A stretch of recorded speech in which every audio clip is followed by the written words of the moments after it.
नमस्कार मित्रांनो, आजच्या व्हिडिओत आपण बघणार आहे की लास्ट 15 डेजची तुमची कशा पद्धतीने स्ट्रॅटेजी असू शकते की जेणेकरून तुम्ही चांगले मार्क्स स्कोर करू शकता. चला व्हिडिओला सुरुवात करूया. बघा, सर्वात पहिले मी इथं घेतलेला आहे ज्यांचा सिलेबस कंप्लीट झालेला आहे. त्यानंतर बघा, तुम्ही ज्यांचा सिलेबस 50% झाला आहे ते स्किप करून पुढे जाऊन बघू शकता किंवा ज्यांचा काहीच नाही झाला ते सुद्धा एकदम पुढे जाऊन बघू शकता. मी इथं त्यांच्याबद्दल सुद्धा सांगितलं आहे. बघा, सर्वात पहिले जे की ज्यांचा 80% किंवा त्या लगभग सर्व सिलेबस झाला आहे, तर बघा त्यांना काय करायचं आहे, तुमचं जे मराठी, हिंदी आणि इंग्रजी आहे त्यावरती 5-5 क्वेश्चन पेपर तुम्हाला मारायचे आहे. 5 क्वेश्चन पेपर मराठीचे, 5 क्वेश्चन पेपर हिंदीचे, 5 क्वेश्चन पेपर इंग्रजीचे, असे मिळून तुम्हाला 15 क्वेश्चन पेपर 15 दिवसामध्ये मारायचे आहे. म्हणजे इथं लिहायचे आहे, म्हणजे सोडवायचे आहे. म्हणजे एका दिवशी एक क्वेश्चन पेपर तुम्हाला मराठीचा सोडवणं असेल मराठीचा सोडवा, हिंदीचा सोडवणं असेल हिंदीचा सोडवा, इंग्रजीचा सोडवणं असेल इंग्रजीचा सोडवा. बट ट्राय करा की 15 दिवसात तुम्ही ॲटलीस्ट 15 क्वेश्चन पेपर बघा मराठी, हिंदी, इंग्रजीचे मिळून 5-5 क्वेश्चन पेपर तुम्ही ना सोडवायला पाहिजे. 15 ऐकायचे नाही बरं. 5 क्वेश्चन पेपर मराठीचे, 5 क्वेश्चन पेपर हिंदीचे आणि 5 क्वेश्चन पेपर इंग्रजीचे. बघा, यामुळे होईल का, जेव्हा तुम्ही हे क्वेश्चन पेपर सॉल्व कराल, जे तुम्हाला पॅराग्राफ येत असतं, माहीत आहे ना तुम्हाला पॅराग्राफ येतात, तर ते पॅराग्राफची तुमची प्रॅक्टिस होऊन जाईल. त्यानंतर इथं जे काही पोएम असते तुम्हाला माहीत आहे, कवितामध्ये सुद्धा पॅराग्राफ येतात, ते त्यांचीसुद्धा प्रॅक्टिस होऊन जाईल. त्यानंतर जे तुम्हाला रायटिंग स्किल येते, उपयोजित लेखन, त्यातलासुद्धा खूप सारा पार्ट तुमचा प्रॅक्टिस होऊन जाईल. ठीक आहे, तर ते तुम्ही इथं एकदम चांगल्या पद्धतीने तुमचं होऊन जाईल. ठीक आहे, मग आता त्यानंतर राहिली गोष्ट हे फक्त आणि फक्त यामध्ये हेच नाही करायचं बरं, क्वेश्चन पेपर्स नाही सॉल्व करायचं आहे. यामध्ये तुम्हाला काय करायचं आहे माहिती आहे, कवितेचा अर्थ कशामध्ये, जे मराठी आणि हिंदी आहे की नाही त्यामधलं जे काही कविता असतील त्याचा कवितेचा अर्थ करून ठेवा, कारण की तो विचारला जातो 2 किंवा 3 मार्कासाठी. ठीक आहे, त्यानंतर रसग्रहण खूपच इम्पॉर्टंट आहे, म्हणून रसग्रहणला तुम्ही सोडू नका. रसग्रहण 4 मार्कांसाठी येते. यूट्यूबवरती जाऊन तुम्ही लेक्चर इथं बघू शकता, कोणत्याही यूट्यूबवरचं तुम्ही बघू शकता, जे काही असेल ते रसग्रहण इम्पॉर्टंट आहे. ठीक आहे, कवितासुद्धा तुम्हाला खूप कमी आहे, म्हणून मी सांगतो तुम्हाला रसग्रहण करून ठेवा. त्यानंतर आहे स्थूल वाचन. तर स्थूल वाचनसुद्धा बघा तुम्हाला 2 की 3 इथं स्थूल वाचन आहे. ठीक आहे, तर ते नक्की करून ठेवा. ठीक आहे, 4-5 प्रश्न तुम्हाला वाचणं आहे. फुकाचे 8 मार्क तुम्हाला मिळू राहिले, तुम्ही कधी फक्त एवढं वाचलं तर, म्हणून स्थूल वाचन तुम्ही एक्स्ट्रा म्हणून वाचून ठेवा. त्यानंतर हे मराठीमध्ये असतं स्थूल वाचन ना. ठीक आहे, त्यानंतर ॲप्रिसिएशन तुम्हाला वाचायचं आहे इंग्रजीमधलं. ठीक आहे, मराठी आणि हिंदीमध्ये काही ॲप्रिसिएशन नसतं. इंग्रजीमधलं 5 मार्काचं एकदम सोपी असतं. ठीक आहे, त्यावरती फक्त तुम्हाला जे काही सेंट्रल थीम व आयडिया असतं तेच तुम्हाला इथं वाचावं लागतं. बाकी तुम्ही कधी बघितलं तर एकदम सोपी असतं. ते एक टायटल, त्याच्यानंतर जे काही पोएटचं नाव आहे ते एकदम साध्या गोष्टी आहे, रायमिंग स्कीम ते येऊन जातं तुम्हाला. बट राहिली गोष्ट ते जे काही राहते सेंट्रल थीम असेल ते तुम्हाला पाठ करावी लागेल सर्व पोएमची. तेवढी करून ठेवलं तर काही टेन्शन नाही आहे, बाकी तुम्हाला येऊन जाते. ओके, त्यानंतर ग्रामर. आता मी म्हणसाल सर ग्रामर कसं का होईन सर, खूप मोठं ग्रामर. मला सांगा यार, मराठीमध्ये केवढं ग्रामर आहे? 69 ग्रामर आहे यार, ते थोडंसं आहे. ठीक आहे, म्हणजे समासच आहे तुम्हाला. ठीक आहे, बाकी तर तुम्हाला एकदम सोपी आहे. हिंदीमध्ये जे काही ग्रामर आहे एकदम नल्ला आहे, एकदम सोपी आहे. ठीक आहे, तुम्ही यूट्यूबवर जे काही टॉपिक असतील जे तुम्हाला येत नसतील ते यूट्यूबवर जाऊन सर्च करा. आणि इंग्लिशमध्ये मी तुम्हाला सजेस्ट करेल दिनेश सर किंवा इथं जे डिअर सर नावाचं यूट्यूब चॅनल आहे त्यांच्याकडे जाऊन तुम्ही ते बघू शकता. मी तुम्हाला गॅरंटी देतो 5 दिवसात तुमचं ग्रामर कंप्लीट होऊन जाईल. आता बघा, सायन्समध्ये मला माहीत आहे, मी मानून चालतो तुमचा सायन्समधला लगभग सर्व सिलेबस झाला आहे. बट मला माहीत आहे मुलं चुका करत असतात, त्यांना वाटते सिलेबस झाला, बट मला माहीत आहे त्यांचेच कॉन्सेप्ट क्लिअर नसता. मग आता त्यासाठी काय करायचं माहीत आहे का, तुम्हाला क्वेश्चन प्रॅक्टिस करायचे आहे. कसं मी सांगतो, इथं जे आहे की नाही तुम्हाला काय करायचं माहीत आहे का, 10 दिवस बघा, 15 दिवस तुमच्याकडे, 10 दिवस तुम्हाला क्वेश्चन पेपर सॉल्व करायचे आहे. ठीक आहे, त्यापैकी 5 क्वेश्चन पेपर सायन्सचे आणि 5 क्वेश्चन पेपर सायन्स 2चे, सायन्स 1चे 5 आणि सायन्स 2चे 5, असे मिळून 10 क्वेश्चन पेपर. म्हणजे तुम्ही ट्राय करा की एका दिवशी तुमचा एक क्वेश्चन पेपर झाला पाहिजे सोडवणं. आता बघा, यामध्ये काय करायचं माहिती आहे का, मी तर म्हणे सोडवणं म्हणजे काय माहिती आहे का, लिहिणं नाही. कारण की बघा, हे सायन्समध्ये कधी लिहित बसाल ना तर एवढं काही टेन्शनची चिंता नाही आहे तुम्हाला. ठीक आहे, फक्त पेपर प्रेझेंट तुम्हाला यूट्यूबवरती जाऊन तुम्ही बघू शकता कसं तुम्ही पेपर प्रेझेंटेशन करू शकता. बाकी इथं काही चिंता करण्याची गोष्ट नाही आहे. पेपर कशासाठी घ्या माहिती आहे का, त्यातले जे काही क्वेश्चन आहे ते क्वेश्चन वाचा. किंवा मी तर तुम्हाला सजेस्ट करेल जे काही एक्झरसाईज आहे त्या एक्झरसाईजमधले सुद्धा तुम्ही क्वेश्चन बघू शकता. ते बघितले की नाही बघा, ते जेव्हा तुम्ही एक्झरसाईज बघाल किंवा इथं क्वेश्चन पेपर बघाल, जो क्वेश्चन तुम्हाला आला नाही तर त्यानंतर तो टॉपिक बघा सपोज दॅट एखादा क्वेश्चन आहे आणि त्या क्वेश्चनबद्दल सपोज दॅट तुम्हाला विचारलं की write or state the 3 Kepler's law, म्हणजे जे काही केपलर्स लॉ आहे ते तुम्हाला कधी लिहायचे सांगितले आणि ते तुम्हाला आलंच नाही, म्हणजे कोणतं तुम्हाला दिसून येतं याच्यामध्ये, केपलर्स लॉ तुमचं वीक आहे. जे काय मग माझं काय म्हणणं आहे, जे काही टॉपिक तुमचे वीक आहे ते कसं का समजते तुम्हाला, जेव्हा तुम्ही क्वेश्चन प्रॅक्टिस कराल. एक तर एक्झरसाईज म्हणून करणं असेल एक्झरसाईज म्हणून करा, एक तर क्वेश्चन पेपर प्रॅक्टिस करणं असेल त्याच्यातून करा, तुम्हाला समजून जाईल. आणि ते जे काही कॉन्सेप्ट असतील ते तुमच्या वीक असतील ते काय करा, करायचं आहे तुम्हाला, इथं तुम्हाला रिवाईज करायचं आहे त्याच दिवशी हां. बघा पेपर सोडवणं झाला की नाही तुमचा किंवा एक्झरसाईज सोडवणं झाली की त्यानंतर तुम्हाला इथं काय करायचं आहे, जे क्वेश्चन तुम्हाला आले नाही त्या टॉपिक तुम्हाला पुन्हा यूट्यूबवर जाऊन किंवा कोणत्या सरकडे जाऊन तुम्हाला तो क्लिअर करून घ्यायचा आहे. कारण की तुमची ते कॉन्सेप्ट वीक आहे, हे गोष्ट तुम्ही लक्षात ठेवा. मला माहीत आहे ज्यांचा सिलेबस कंप्लीट झाला त्याला 90% पाहिजे असेल आणि ते कधी करणं असेल तर तुमच्या ईच अँड एव्हरी कॉन्सेप्ट तरी क्लिअर पाहिजे. ओके, सो ही गोष्ट तुम्ही लक्षात ठेवा. मग 10 दिवस हेच तुम्हाला करायचं आहे. काय करायचं आहे, एक तर क्वेश्चन पेपर प्रॅक्टिस करा, एक तर एक्झरसाईज प्रॅक्टिस करा, त्यातले जे क्वेश्चन आले नाही त्यातले टॉपिक पुन्हा एकदा रिवाईज करत राहा म्हणजे पुन्हा एकदा यूट्यूबवरती जाऊन बघा किंवा रिवाईज करत राहा. ठीक आहे. त्यानंतर 10 दिवस झाले याबद्दल आणि 5 दिवस राहिलेले त्यावरती काय करायचं आहे तुम्हाला, टॉपिकची रिव्हिजन. म्हणजे जे काही आता 20 चॅप्टर आहे तुमचे, तर त्या 20 चॅप्टरचे तुम्हाला इथं रिव्हिजन करायची आहे. ठीक आहे, 5 दिवसामध्ये. ओके, ही गोष्ट तुम्ही लक्षात ठेवा. आणि मी तर म्हणतो यार 5च दिवस काय, अधिक तुमच्या पेपराला खूप टाईम आहे सायन्सच्या, तर त्यामध्ये सुद्धा तुम्ही मधोमध थोडीशी काय करायचं आहे तुम्हाला, प्रॅक्टिस करू शकता 1-1 तास देऊन तुम्ही. ओके, आणि यार तुमचं कधी रिव्हिजन लेसन झाला असेल, चॅप्टर कधी कॉन्सेप्ट तुमची क्लिअर असेल, तर मी गॅरंटी देतो तुम्ही अर्ध्या तासात किंवा 1 तासात तो पूर्ण चॅप्टर रिवाईज करून घेऊ शकता. समजलं. त्यानंतर मॅथमॅटिक्समध्ये काय करायचं आहे तुम्हाला माहिती आहे का, मॅथमॅटिक्समध्ये सरळ आहे. इथे जे काही प्रॉब्लेम सेटचे एक्झाम्पल्स आहे ते सोडवायचे आहे. कारण की बघा ते थोडेसे टफ लेवलचे असतात आणि जे आले नाही ते पुन्हा एकदा यूट्यूबवरती जाऊन तुम्ही सर्च करू शकता आणि ते त्याचं सोल्युशन बघून तुम्ही हे करत राहू शकता. म्हणजे बघा तुम्ही काय करता इथं माहिती आहे का, तुम्ही असं जे काही प्रॉब्लेम तुम्हाला आले नाही तुम्ही सोडून देतात, त्याच्यावरती दुर्लक्ष करून टाकता. पण हे चुकीचं आहे. दुर्लक्ष कधी करसाल तुमच्याच इथं जे आहे की नाही तुम्हालाच इथं ते चुकीचं होईल. ठीक आहे, तुमच्या परीक्षेमध्ये तुम्हाला जे आहे की नाही ते हानिकारक ठरू शकते. म्हणून एक गोष्ट तुम्ही लक्षात ठेवा की जे काही क्वेश्चन आले नाही त्याला ट्राय करण्याचा प्रयत्न करा. कारण की यार तुम्हाला परीक्षेला खूप टाईम आहे म्हणजे जास्त नाही, बट हां टाईम आहे थोडा, तर तुम्ही घरी तर ट्राय करू शकता जे आलं नाही ते. ठीक आहे, तर मग काय करा, प्रॉब्लेम सेट करा प्लस NCERTचे क्वेश्चन करा. NCERTचे क्वेश्चन याच्यासाठी कारण की बघा तुमचा ऑलरेडी सिलेबस कंप्लीट झालेला आहे, तर क्वेश्चन तुम्ही जे काही NCERTचं असते क्लास 10th NCERT मॅथमॅटिक्सचे क्वेश्चन तुम्ही सॉल्व करू शकता याच्यासाठी. कारण की हॉट्स क्वेश्चन तुम्हाला 22 मार्कचे विचारण्यात येतात आउट ऑफ 80.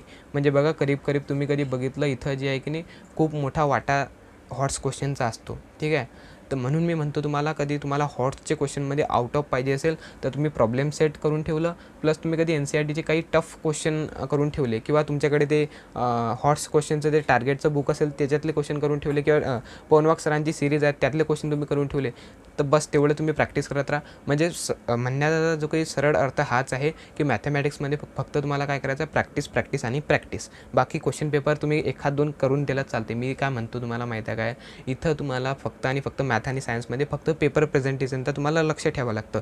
ते तुम्ही यूट्यूबवरती जाऊन बघू शकता, जेणेकरून तुम्हाला एक आयडिया होऊन जाईल की कशा पद्धतीने मला पेपर लिहायचा आहे व किती स्टेपवरती मला किती मार्क्स मिळतील. मी तर तुम्हाला सजेस्ट करेल की मॅथमॅटिक्स व सायन्सचे तुम्ही 1-2 पेपरही सोडवले ना, दॅट्स इट. काही एवढे पेपर सोडवण्याचं कारण नाही आहे. पण मॅथमॅटिक्समध्ये काय करायचं तुम्हाला, जास्तीत जास्त तुम्हाला क्वेश्चन प्रॅक्टिस करायचे आणि टफ, सोपी नाही. सोपी तर तुम्ही असेच सॉल्व करून टाकसाल. टफ जेवढे सॉल्व करसाल तेवढे तुम्हाला प्रॅक्टिस होईल आणि आउट ऑफचे चान्सेस जास्त राहतील. आता SST म्हणजे इतिहास, भूगोल आणि राज्यशास्त्र. यावरती मी तुम्हाला हेच सजेस्ट करेल की ते पूर्ण पुस्तक वाचू नका. स्वतःला इथं टेस्ट करा. टेस्ट कसं करसाल, इथं एक्झरसाईज रिव्हिजन करून. मी तुम्हाला म्हणेल सॅम्पल क्वेश्चन पेपर सॉल्व करण्याची गरज नाही आहे. 1-2 तुम्ही सोडवलेच चालता.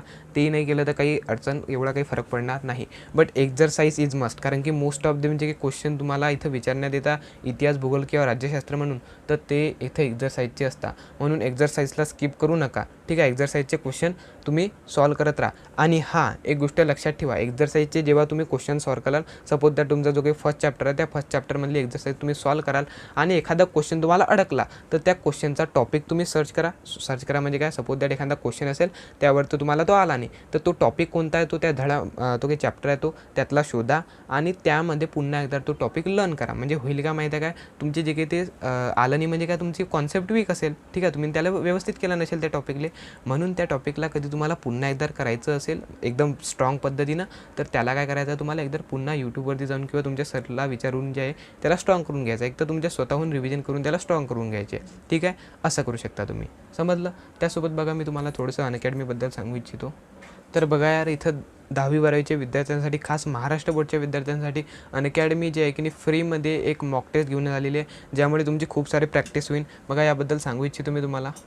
इथे बघा क्लास 10साठी इथे बघा सायन्स, त्यानंतर मॅथमॅटिक्स व इंग्लिशचे मॉक टेस्टचे तारीख दिलेलं आहे. त्या तारीखनुसार तुमचे जे आहे की नाही मॉक टेस्ट होईल. इथं तुम्ही काय करू शकता, तुमची प्रॅक्टिस करू शकता. तुम्हालासुद्धा समजून जाईल की कोणत्या टॉपिक तुमचे वीक आहे किंवा कोणते टॉपिक तुमचे स्ट्रॉंग आहे.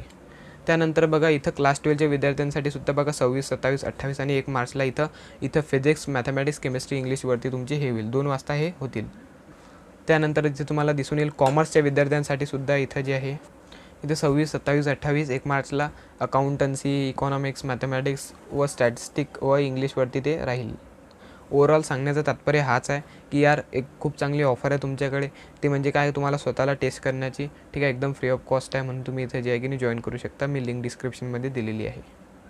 आता ज्या विद्यार्थ्यांचा 50% सिलेबस झाला आहे, 40-50% जे काही असेल, ठीक आहे, तर त्यांच्यासाठी बघा, ज्यांचा 50% सिलेबस झाला आहे त्यांच्यासाठी मी हेच सांगेल की बघा 15 दिवस आहे तुमच्याकडे. 5-5-5 क्वेश्चन पेपर म्हणजे असे मिळून बघा 15 क्वेश्चन पेपर तुम्हाला 15 दिवसामध्ये सॉल्व करायचे आहे. 15 क्वेश्चन पेपर 15 दिवसामध्ये सॉल्व करायचे आहे. 5 क्वेश्चन पेपर मराठीचे, 5 क्वेश्चन पेपर हिंदीचे आणि 5 क्वेश्चन पेपर इंग्रजीचे. यामुळे होईल काय, तुमची इथं जे की नाही पॅराग्राफची प्रॅक्टिस होऊन जाईल. त्यानंतर इथं जे की नाही तुमचं जे पोयम राहते त्या पोयमची सुद्धा पॅराग्राफची प्रॅक्टिस होऊन जाईल, ठीक आहे. आणि त्यानंतर इथं जे रायटिंग स्किल आहे त्याचीसुद्धा तुम्हाला प्रॅक्टिस होऊन जाईल. बाकी राहिले जे काही पार्ट आहे तर ते कवितेचा अर्थ मराठी आणि मराठी आणि हिंदीमध्ये त्या कवितेचा अर्थ सर्वांचा तुम्हाला पाठ करून ठेवायचा आहे. त्यानंतर रसग्रहण, जे मराठीचं रसग्रहण आहे की नाही ते तुम्हाला करून ठेवायचं आहे. यार इथं कविता खूप कमी आहे, 4-5 कविता आहे, तर त्यातलं रसग्रहणच तुम्हाला पाठ करायचं आहे. जोपर्यंत तुम्ही इथं कवितेचा अर्थ करत नाही तोपर्यंत ते तुम्हाला समजणार नाही. 4 मार्क हातातून गमवायचे नाही आहे तुम्हाला, ठीक आहे. म्हणून कवितेचा अर्थ करून ठेवा, मग रसग्रहणसुद्धा येईल. स्थूल वाचन एकदम इझी आहे आणि सोपी आहे. फक्त आणि फक्त लक्षात ठेवायचे 8 मार्काचं एकदम सोपी आहे. 8 आणि 6 मार्काचं, ठीक आहे. एकदम सोपी टॉपिक आहे. इथं जे आहे की नाही मी तुम्हाला सांगू इच्छितो, एकदम सोपी टॉपिक आहे. 4-5च स्थूल वाचन आहे ते तुम्हाला करून ठेवायचं आहे. 2-3च स्थूल वाचनचे चॅप्टर आहे तुम्हाला, ठीक आहे. तर याला विसरू नका. त्यानंतर ॲप्रिसिएशन जे इंग्लिशमधलं आहे ते तुम्हाला सॉल्व करायचं आहे. यार ॲप्रिसिएशनमध्ये मला सांगा, बघा टायटल, त्यानंतर पोएटचं नेम, त्याच्यानंतर जे रायमिंग स्कीम आहे ते तर तुम्हाला येऊनच जाते. राहिली गोष्ट फक्त आणि फक्त जे की येते, जे की तुमचं सेंट्रल थीम आहे ते सेंट्रल थीम तुम्हाला थोडंसं पॉईंट ॲड करावं लागतं. म्हणून थोडंसं ते त्या ॲप्रिसिएशन करून ठेवा, ओके. त्यानंतर ग्रामरचं मी तुम्हाला सांगतो, एकदम चिंदी राहते ग्रामर. मराठीमध्ये तर फक्त संधी नाही, ते समास असते, तर ते समास तुम्हाला येत राहते. ते समासचे यूट्यूबवरती जाऊन तुम्ही बघू शकता. एका दिवसात तुमचं समाजचं सर्व क्लिअर होऊन जाईल, ठीक आहे. त्यानंतर राहिली गोष्ट हिंदीची. हिंदीमध्ये सुद्धा एकदम चिंदी ग्रामर आहे. तर त्याच्यावरती काय करायचं आहे, जे ग्रामर तुम्हाला आले नाही यूट्यूबवरती जाऊन ते सर्च करायचं. 2-4 दिवसात ते सुद्धा आटपून टाकायचं, ठीक आहे. त्यानंतर राहिली गोष्ट इंग्लिशची. इंग्लिशमध्ये मला माहीत आहे सर्व टॉपिकमध्ये तुम्हाला अडचण राहील. त्यासाठी मी दिनेश सर किंवा डिअर सर नावाचं चॅनल तुम्हाला रिकमेंड करेल. त्यांचे व्हिडिओज जाऊन तुम्ही बघू शकता. मी गॅरंटी देतो तुम्हाला एकदम सोपी पद्धतीने 4-5 दिवसात ते तुमचं संपून जाईल ग्रामर. बघा, कारण की मी म्हणतो ग्रामरमध्ये 15 मार्कांचं ते ग्रामर असतं, म्हणून ते चुकवू नका. आता सायन्सचा सब्जेक्ट, ठीक आहे. तर आता बघा, मी मानून चालतो तुमचा 50% सिलेबस झाला आहे, म्हणजे तुमचं ॲटलिस्ट पहिले 4-5 चॅप्टर तरी झाले असतील. तुमचे कधी 3-4 झाले असतील तर ट्राय करा की तो 4था-5वा तुम्ही करून ठेवा, ठीक आहे. म्हणजे ॲटलिस्ट मी मानून चालतो की तुमचे रफली 5 चॅप्टर तुमचे सायन्स 1चे आणि 5 चॅप्टर सायन्स 2चे झाले आहे. आता राहिले काय करायचं आहे तुम्हाला, राहिले सर्वचे सर्व 5-5 चॅप्टर नाही करायचे. मग सांगतो कसं काय करायचं आहे. हे बघा, जो 6वा चॅप्टर आहे सायन्स 1चा तो करायचा, रिफ्रॅक्शन ऑफ लाईट, लेन्सेस. आणि त्यानंतर जो 10वा धडा आहे तुमचा सॅटेलाईटचा तो, ठीक आहे. मिशन इन स्पेस जो काही असेल तो स्पेस मिशन तो. त्यानंतर सायन्स 2मध्ये तुम्ही कधी बघितलं तर 8वा चॅप्टर तुमचा, ठीक आहे, एकदम नल्ला चॅप्टर आहे बायोटेक्नॉलॉजीचा. त्यानंतर 9वा आणि 10वा सोशल हेल्थ आणि त्याच्यानंतर डिझास्टर मॅनेजमेंट. एवढे सोपे चॅप्टर आहे. मी गॅरंटी देतो हे 6 चॅप्टर आहे की नाही असे आहे की एका दिवसात तुमचे हे चॅप्टर होऊन जातील, ठीक आहे. एका दिवसात तुमचा एक चॅप्टर होऊ शकते, एवढी मी गॅरंटी देतो. पण ट्राय करा की तुमचे 10 दिवसात हे चॅप्टर संपले पाहिजे, ठीक आहे. मग आता सर हे 6 चॅप्टर झाले, मग ते आम्ही जे मागचे केले होते त्याचं काय. अरे भाऊ, त्याला विसरायचं नाही आहे. हे जेव्हा तुम्ही हे चॅप्टर करत असाल की नाही त्याचसोबत तुम्हाला इथं त्यांची रिव्हिजन करायची आहे. आता बघा, रिव्हिजन म्हणजे तुम्हाला काय समजते माहिती आहे का, तुम्ही पहिल्यापासून तो चॅप्टर रिव्हिजन करत बसता, म्हणजे त्या रट्टा मारत बसता. तसं नाही करायचं आहे, ठीक आहे. असं थोडं नाही की तुम्हाला सर्वच काही येते, तुम्ही जे काही मागचं केलं काही तर येत असेल त्यातलं. कसं मी सांगतो तुम्हाला कसं तुम्हाला इथं रिव्हिजन करायची. बघा, इथं जे आहे की नाही तुमचे जे काही 4-5 चॅप्टर झाले की नाही, तर ते 4-5 चॅप्टर झाले. त्यानंतर हे चॅप्टरला तुम्ही हात लावसाल, तर या चॅप्टरला जेव्हा तुम्ही करत असाल त्यानंतर तुम्हाला या चॅप्टरची सुद्धा रिव्हिजन करायची आणि यासुद्धा, ठीक आहे. तर बघा, या चॅप्टरची जेव्हा तुम्ही रिव्हिजन करत असाल, म्हणजे जे तुमचे मागचे 4-5 चॅप्टर झाले होते त्यांची, तर त्यामध्ये काय करायचं आहे तुम्हाला माहीत आहे काय, त्यावरती तुम्ही त्याची एक्झरसाईज म्हणा किंवा तुमच्याकडे क्वेश्चन बँक असेल तर क्वेश्चन बँक म्हणा किंवा क्वेश्चन पेपर असेल तर क्वेश्चन पेपर म्हणा, ते तुम्हाला सोडवायचे आहे. ठीक आहे, त्या चॅप्टरची मी तर सजेस्ट करेल एक्झरसाईज सोडवा. ठीक आहे, त्या एक्झरसाईज तुम्ही सोडवाल की नाही तुम्हाला कुठं ना कुठं अडचण येईल आणि ज्या क्वेश्चनवरती तुम्हाला अडचण येईल तो टॉपिक तुम्हाला शोधून काढा. म्हणजे सपोज दॅट मी इथे एक्झाम्पलसाठी घेतो, मला कधी असा प्रश्न विचारला एक्झरसाईजमध्ये, इथे explain the structure and function of male reproductive system, तर मग मला ते आलं नाही. म्हणजे त्याच्यावरून काय समजते की माझं जे की मेल रिप्रोडक्टिव्ह सिस्टीम आहे ते मला येत नाही. मग त्यासाठी काय करायचं, मेल रिप्रोडक्टिव्ह सिस्टीमचा तुम्हाला क्वेश्चन आलं नाही तर मग काय करायचं आहे तुम्हाला, तो आलं नाही म्हणजे तुमची कॉन्सेप्ट वीक आहे. तर मग त्यासाठी काय करायचं आहे तुम्हाला, पुन्हा एकदा यूट्यूबवरती जायचं आहे किंवा तुमच्या सरला विचारून ते कॉन्सेप्ट क्लिअर करून घ्यायचं आहे. किंवा तुम्हाला जिथेही अडचण येत असेल त्या मेल रिप्रोडक्टिव्ह सिस्टममध्ये किंवा कोणताही टॉपिक तुम्हाला क्वेश्चन सोडवताना आला नाही तर तो टॉपिक तुम्हाला पुन्हा बघायचा आहे. म्हणजे तुम्हाला कॉन्सेप्ट वीक ठेवायची नाही आहे, हे गोष्ट तुम्ही लक्षात ठेवा. ठीक आहे, आणि हे जेव्हा तुमचे हे बाकीचे राहिले, मी तुम्हाला चॅप्टर करायला सांगितले, ते जेव्हा होतील त्यानंतर एकदम बढिया धासू पद्धतीने राहिले तुमचे 5 दिवसामध्ये. असं म्हणसाल तर सायन्सला खूप टाईम आहे तुम्हाला. ठीक आहे, सायन्सचा पेपर येऊ तुम्हाला 20 दिवस आहे तुमच्याकडे. ठीक आहे, तर मग ते 10 दिवस तर तुम्हाला हे चॅप्टर कंप्लीट करायचे आहे आणि राहिले 10 दिवस त्यावरती तुम्हाला थोडं रिव्हिजन करायची आहे. रिव्हिजन कशी, तुम्हाला एक्झरसाईजमधले क्वेश्चन प्रॅक्टिस करायचे आहे, जे आले नाही त्याचं पुन्हा एकदा तुम्हाला तो टॉपिक सर्च करून त्याच्या एकदम कॉन्सेप्ट जे आहे की नाही एकदम बिल्डअप करून घ्यायचे आहे चांगल्या पद्धतीनं, जेणेकरून इथं जे आहे की नाही तुमचं सर्व टॉपिक क्लिअर होऊन जातील आणि तुम्हाला जे आहे की नाही चांगले मार्क्स मिळतील. त्यानंतर इथं जे आहे मॅथ्स 1 आणि मॅथ्स 2, मी तुम्हाला म्हणेल की तुमचा जो काही राहिलेला सिलेबस आहे तो 5 दिवसात आटोपून टाका. तुम्ही म्हणसाल 5 दिवसात का मूर्ख झाला का, 5 दिवसात कसं का होईल? भाऊ मला सांगा, तुमचा 50% सिलेबस झाला असेल म्हणजे काय, तुम्हाला कधी मॅथमॅटिक्समध्ये कधी बघितलं तुम्ही यार तर तुम्हाला 4 चॅप्टर आहे आणि मॅथ्स 2मध्ये तुम्ही कधी बघितलं तर 4 चॅप्टर आहे. ओव्हरऑल कधी बघितलं आणि मी तुम्हाला सांगतो 30 एक्झरसाईज आहे, त्यातल्या 30 प्रॅक्टिस सेट आहे, तर त्यातल्या 15 तरी झाल्याच असतील की तुमच्या. राहिल्या 15 किंवा 20 राहिले असतील, जे काही राहिले असतील तर ट्राय करा की एका दिवसात 2 एक्झरसाईज झाल्या पाहिजे. तुम्ही म्हणसाल एका दिवसात 2 एक्झरसाईज म्हणजे 2 प्रॅक्टिस सेट कसे काय होतील? अरे सोपी आहे, एका तासाची एक प्रॅक्टिस सेट असते यार. तर मग 2 तास तुम्हाला मॅथमॅटिक्सला दिलं तर होऊन जातं नाही यार. तुम्हाला शेवटी कंप्लीट करायचं आहे. मी तर म्हणेल की तुम्ही एक चॅप्टर स्किप करू शकता, कोणता, सर्कलचा मॅथ्स 2मध्ये आणि मॅथ्स 1मध्ये कोणता, क्वाड्रेटिक इक्वेशन. कधी तुम्हाला येत नसेल तर, येत असेल तर खूपच चांगलं, येत नसेल तर तुम्ही स्किप करू शकता. नाही पण तुम्ही केलं ना, म्हणजे त्यातलं जे इझी आहे ते करून ठेवायचं, आणि नाही तुम्ही केलं ना तर तुम्हाला आरामशीर 35+ मार्क्स मिळू शकता. ठीक आहे, ही गोष्ट तुम्ही लक्षात ठेवा. आणि जेव्हा तुमचा हा सिलेबस कंप्लीट होऊन जाईल त्यानंतर काय करायचं, तुम्हाला प्रॉब्लेम सेट इथं जे आहे की नाही सॉल्व करायची आहे आणि NCERTचे क्वेश्चन. तुम्ही असाल NCERTचे क्वेश्चन कुठून वाचा, नाही वाचणं असेल तर नका वाचा, बट ॲटलिस्ट तुम्हाला प्रॉब्लेम सेटचे तरी क्वेश्चन करून ठेवा. आणि तुमच्याकडे कधी ते हॉट्सचे क्वेश्चनची बुक असेल टार्गेटची, ते तुम्ही करून ठेवा.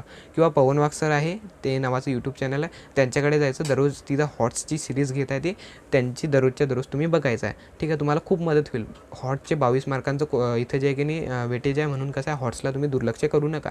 आणि मी तर म्हणेल की तुम्ही कठीण प्रॉब्लेम सोडा.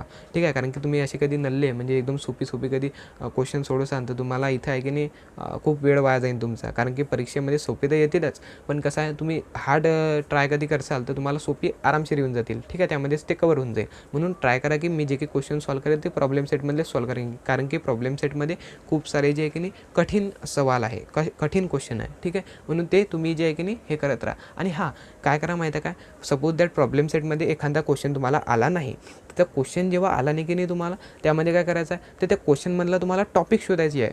ठीक आहे, म्हणजे आता एखादा एक्झाम्पलमध्ये सांगतो मी तुम्हाला. आता मी प्रॉब्लेम सेट सोडू राहिलो, सपोज दॅट पहिला चॅप्टरचा लिनियर इक्वेशन इन 2 व्हेरिएबल. तर लिनियर इक्वेशन इन 2 व्हेरिएबल मी कधी सोडवत असेल तर त्यावरती मला एखादा क्वेश्चन प्रॉब्लेम सेटमध्ये आला नाही, तर मग काय करायचं, तो क्वेश्चन एकदा शोधायचा आहे की तो कोणत्या एक्झरसाईजमध्ये होता. ठीक आहे, तर मग ते एक्झरसाईज पुन्हा एकदा बघायची, किंवा त्याचा फॉर्म्युला जो काही तुम्हाला येत नसेल, जे काही स्टेपमध्ये तुम्ही अडकले असाल ते पुन्हा एकदा बघायची आहे, जेणेकरून तुम्हाला ते कॉन्सेप्ट तुमची स्ट्रॉंग होऊन जाईल. ठीक आहे, हे गोष्ट तुम्ही लक्षात ठेवा. म्हणजे कसं आहे माहिती आहे काय, ओव्हरऑल तुमचं चांगलंच होऊन जाईल. मग तुम्ही म्हणसाल सॅम्पल क्वेश्चन पेपर मॅथमॅटिक्स आहे, जे नाही केलं तर फरक पडत नाही. फक्त एक वेळा तुम्हाला जे आहे की नाही कशा पद्धतीनं ते लिहायचं असतं ते तुम्ही यूट्यूबवरती जाऊन बघू शकता, किंवा मी सजेस्ट करेल की 1-2 पेपर सॉल्व केलं तर ठीक आहे, चालून जाईल ते, बट जास्त नका करायचे मॅथ आणि सायन्सचे. त्यानंतर इथं जे आहे की नाही सोशल सायन्स. बघा सोशल सायन्समध्ये मी तुम्हाला हे सांगेल की बघा यार, तुमचा 9-9-18 म्हणजे बघा मराठी नाही, इतिहास आणि भूगोलचे मिळून 9, 9, 18 आणि त्याच्यानंतर पॉलिटिकल सायन्समध्ये तुम्ही राज्यशास्त्रामध्ये कधी बघितलं तर 5 म्हणजे 23 चॅप्टर आहे. मी मानून चालतो तुमचे इथं जे आहे की नाही 10 चॅप्टर तरी झाले असतील. तर मी तुम्हाला सांगतो 10 चॅप्टर झाले की नाही त्यातले कमीत कमी 7 तरी चॅप्टर करा बाकीचे. ठीक आहे, 7 चॅप्टर तरी बाकीचे करा. 7 चॅप्टर म्हणजे कसे, मी मानून चालतो तुमचे 4 चॅप्टर इथं जे आपलं इतिहास आहे त्याचे झाले असतील, 4 चॅप्टर इथं जे तुमचे भूगोलचे झाले असतील आणि 3 चॅप्टर तुमचे राज्यशास्त्र झाले असतील. तर राहिलेले 3-4 चॅप्टर करून ठेवा. आणि एक गोष्ट लक्षात ठेवा की 10 दिवसात हा तुमचा सिलेबस झाला पाहिजे. ठीक आहे, 10 दिवसात तरी तुमचं हे जे की बाकीचे चॅप्टर ते झाले पाहिजे. त्यावरती मी तुम्हाला हेच सजेस्ट करेल की फक्त आणि फक्त एक्झरसाइजच प्रॅक्टिस करत राहा, कारण की एक्झरसाइजमधलेच क्वेश्चन जास्तीत जास्त येत राहतात. ठीक आहे, हे गोष्ट तुम्ही लक्षात ठेवा. आता ज्या विद्यार्थ्यांचा 0% सिलेबस कंप्लीट झाला आहे त्यांच्यासाठी बघा, मी तुम्हाला हेच सजेस्ट करेल की इथं जे आहे की नाही, इथं बघा लँग्वेजेसमध्ये काहीच नाही करायचं आहे. बघा, तुम्ही क्वेश्चन पेपर तर सॉल्व केलं तर तुमच्या डोक्याच्या वर जाईल ते. ठीक आहे, डोक्याच्या वर जाईल म्हणजे असं नाही की इथं तुम्हाला काही समजणार नाही, पण तुमचा इथं टाईम वेस्ट होत राहील. ठीक आहे, हे तेच विद्यार्थी आहे की ज्यांना जे आहे की नाही बेसिकली अभ्यास करणं थोडंसं त्यांना जिवार येतं. ठीक आहे, किंवा त्या विचारांचा अभ्यास झाला नाही, ऑनलाईनच झाला सर्व, तर समजलंच नाही. तर मग मी त्यांना हेच सांगू इच्छितो की यार तुम्ही क्वेश्चन पेपर सॉल्व नका करा. सर्वात पहिले मी एक काही महत्त्वाचं सांगतो तुम्हाला, ते म्हणजे काय करा माहिती आहे काय, ॲटलिस्ट तुम्हाला 50% तरी मिळू शकतं, 50-60%. ठीक आहे, तर मग त्यासाठी काय करायचं आहे तुम्हाला माहिती आहे का, ग्रामर तुम्हाला एकदम बढिया करून ठेवायचा आहे. मराठी, हिंदी आणि इंग्रजीचं बघा, मराठीमध्ये 1-2च टॉपिक आहे समासाचे, तर ते समास जे काही असेल की नाही तुम्ही यूट्यूबवरती जाऊन बघू शकता. राहिली गोष्ट हिंदीमध्ये सुद्धा जे काही टॉपिक असतील ते तुम्ही यूट्यूबवरती एखाद्या यूट्यूबवरती जाऊन बघू शकता. आणि राहिली गोष्ट इंग्लिशची, तर मी दिनेश सर किंवा डिअर सर नावाचं यूट्यूब चॅनल आहे, त्यांच्याकडे जाऊन ते ग्रामरचं एकदम बढिया जाऊन तुम्ही बघू शकता. म्हणजे ओव्हरऑल तुमचे हे 5-6 दिवसात तुमचे हे सर्व ग्रामरचे जे काही टॉपिक असते ते क्लिअर होऊन जाईल. ठीक आहे, हे एकदम सोपी आहे. त्यानंतर इथं पॅराग्राफची प्रॅक्टिस तुम्ही करत राहा. पॅराग्राफची कशी काय प्रॅक्टिस होईल तुमची तुम्ही म्हणसाल, तर हे बघा यार, पॅराग्राफची प्रॅक्टिस करा नका करा याच्यात काही टेन्शन नाही आहे. बट कसं आहे, पॅराग्राफ प्रॅक्टिस केलं की नाही तुम्हाला एक्झाममध्ये सोपी पडून जातं. ओके, आणि तुम्ही कधी पॅराग्राफ बघा, तुम्ही कधी ग्रामरचंही केलं नाही यार, तर ग्रामरमध्ये 15 मार्क आणि पॅराग्राफमध्ये तुम्ही कधी 10-15 मार्क घेतले म्हणजे 30 मार्क याच्यामध्ये आणि 20 मार्क तुमच्या शाळेतून, म्हणजे 50% तुम्हाला आरामशीर मिळतात. ठीक आहे, हे गोष्ट तुम्ही लक्षात ठेवा. आणि तुम्हाला कधी 70% पाहिजे असेल, ज्यांचं 0% सिलेबस झाला आहे, तर त्यांना पॉसिबल आहे. आता बी लकवरती सुद्धा डिपेंड आहे थोडंसं. ओके, पण मी त्यांना हेच सजेस्ट करेल की तुम्ही जे आहे की नाही तुमचे सर्व ग्रामरचे टॉपिक आणि बाकीची राहिली गोष्ट ते सुद्धा क्लिअर करून ठेवा. त्यानंतर इथं जे आहे की नाही सायन्समध्ये मी तुम्हाला हे सांगेल यार, fill in the blanks, match the pair, true or false, odd man out, जे काही असते की नाही ते तुम्ही पाठ करून ठेवा. 1-1, 2-2 मार्काचे जे काही क्वेश्चन असतात सर्व धड्यांचे. कारण की तुम्ही कधी, आता बघा मी तुम्हाला सांगतो कारण तुम्ही काहून धड्याने वाचायला पाहिजे. तुम्ही कधी लेसन्स वाचले, ते टॉपिक कधी वाचले, तर तुमचं असं होईल तुम्हाला समजणारच नाही, कारण की वर्षभर तुम्ही वाचलंच नाही. आणि आता तुम्ही कधी वाचाल तर तुम्ही ठीक आहे, तुम्हाला सर्व तर नाही समजणार, बट एखाद्या वेळेस तुम्हाला कधी असं झालं की तो टॉपिक समजलाच नाही, तर तुम्हाला काय होईल माहिती आहे काय, तुम्ही एकदम बोर होऊन जाल आणि तुम्हाला वाटेल नाही यार मला हे तर समजूनच राहिलं. मग तुम्ही बोर होऊन जाल व तुम्ही तो मोबाईल ठेवून म्हणजे जे काही टॉपिक करत होते, तुम्ही अभ्यास करत होते त्याकडून तुम्ही दुर्लक्षित व्हाल आणि मग तुम्ही बाहेर चालले जाल किंवा सोशल मीडियावरती चालले जाल आणि त्याचा वापर करा आणि टाईमपास कराल. म्हणून मी म्हणत आहे की ते न केल्यापेक्षा इथे जे आहे की नाही fill in the blank, match the pair असे 1-1, 2-2 मार्कांचे क्वेश्चन तुम्ही करा. आणि डायग्राम्स आणि चार्ट्स जे काही तुमच्या सायन्स 1 आणि सायन्स 2मध्ये आहे ते इम्पॉर्टंट आहे आणि सोपी असतात ते. ठीक आहे, तुम्ही कधी ते करून नाही ठेवले परीक्षेच्या आधी तर हमखास 15-20 मार्क तुम्ही याच्यातून कमवू शकता. म्हणजे 20 बघा, 15 मार्क सायन्स 1मध्ये, 15 मार्क सायन्स 2 म्हणजे 30 मार्क आणि शाळेतून आले 20 मार्क, असे 50-60% तुम्ही आरामशीर स्कोर करू शकता. आता बघा मॅथमॅटिक्समध्ये, आता बघा मॅथमॅटिक्स असं नाही आहे की तुम्ही रट्टा मारलात तुम्ही जे आहे की नाही परीक्षेमध्ये लिहू शकाल, असं काहीच नाही आहे. ठीक आहे, मॅथमध्ये असं नसते. तर मॅथमॅटिक्समध्ये मी तुम्हाला हेच सांगेल, पहिला चॅप्टर तरी ॲटलिस्ट तुमचा झाला असेल, नाही पण झाला असेल ना, एकदम नल्ला चॅप्टर आहे, करून ठेवा यार, एकदम सोपी चॅप्टर आहे. ठीक आहे, जास्तीत जास्त 1 दिवस लागेल तुम्हाला व्हायला आणि 5वा चॅप्टर करून ठेवा. हे दोघी एवढे सोपे चॅप्टर आहे मॅथमॅटिक्स 1मध्ये. तुम्ही कधी हे 2 करून ठेवले तर ॲटलिस्ट तुम्हाला इथं जे आहे की नाही 15 ते 20 मार्क तरी मिळून जातील. त्यानंतर मॅथमॅटिक्स 2मध्ये जे आहे की नाही, आणि बघा मॅथमॅटिक्स 2मध्ये जो पहिला चॅप्टर आहे की नाही सिमिलॅरिटी, ओके, आणि त्यानंतर जो काही तुमचा सेकंड चॅप्टर आहे पायथागोरस थेरम, आणि चौथा चॅप्टर म्हणजे जो काही कन्स्ट्रक्शन्स आहे, एकदम लल्लू चॅप्टर आहे, ज्याच्यामध्ये तुम्ही कधी मोजले तर 5च प्रॅक्टिस सेट तुम्हाला दिसतील. ओव्हरऑल तुमचं एवढं सोपी आहे ते, मी तुम्हाला गॅरंटी देतो की 5 दिवसात तुम्ही सर्व आटपू शकता. ठीक आहे, पनवाक सरचे लेक्चर बघा, एक तर दिनेश सरचे लेक्चर बघा, एकदम सोपी आहे. ॲटलिस्ट तुम्ही बघा हे कधी चॅप्टर हे 5ही चॅप्टर करून ठेवले ना तुम्ही, हे 5 चॅप्टर, तर मी गॅरंटी देतो तुम्ही जे आहे की नाही ॲटलिस्ट इथं 30 ते 40 मार्क 80पैकी बरं 80पैकी ते आरामशीर स्कोर करू शकता. ठीक आहे, कारण की मॅथमॅटिक्सचा ओव्हरऑल पेपर सोपीच येतो, फक्त हॉर्समध्ये थोडंसं अटकते. ओके, त्यानंतर मग हे जे आहे की नाही तुम्ही कधी केलं तर 20 मार्क तुमच्या शाळेतून आणि हे 30-35 मार्क तुमच्याकडून, म्हणजे 55-60 मार्क तुम्हाला आरामशीर मिळतात हमखास. ओके, आणि हां, तुमचे हे जे काही मी हे तुम्हाला सजेस्ट केले हे जे काही चॅप्टर जेव्हा तुमचे कंप्लीट होऊन जातील त्यानंतर चुपचाप बसायचं नाही आहे, क्वेश्चन प्रॅक्टिस करत बसायचं आहे. ठीक आहे, त्यासाठी काय करू शकता तुम्ही, प्रॉब्लेम सेट आहे त्याचे क्वेश्चन सॉल्व करू शकता, एक तर तुमचे जे काही प्रॅक्टिस सेट आहे त्याचे सॉल्व करत राहा, मी तर सजेस्ट करेल तुम्हाला. ठीक आहे, बस एवढं लक्षात ठेवा मॅथमॅटिक्समध्ये. आणि आता राहिली गोष्ट इथं सोशल सायन्सची. तर सोशल सायन्समध्ये काहीच नाही करायचं आहे. सोशल सायन्समध्ये हिस्ट्रीमध्ये काय करायचं, पहिला दुसरा आणि 8व्या 9व्या धड्याची एक्झरसाईज, हे सर्वाची एक्झरसाईज तुम्ही रटून घ्या. ओके, रटून घ्या. म्हणजे तुमची एक्झामचे नाही आहे, कारण की इथं जे आहे की नाही, बट तुम्ही इथं एक मी तुम्हाला हेच सजेस्ट करेल की इथं जे आहे की नाही तुम्ही पहिला चॅप्टर दुसरा चॅप्टर करून ठेवा आणि 8वा आणि 9वा चॅप्टर तुम्ही करून ठेवा हिस्ट्रीचा. राहिली गोष्ट जिओग्राफीची, त्याच्यामध्ये सुद्धा पहिला दुसरा आणि 8वा 9वा, म्हणजे पहिले 2 शेवटचे 2, पहिले 2 शेवटचे 2, आणि पॉलिटीमध्ये सुद्धा पहिले 2 करून ठेवा.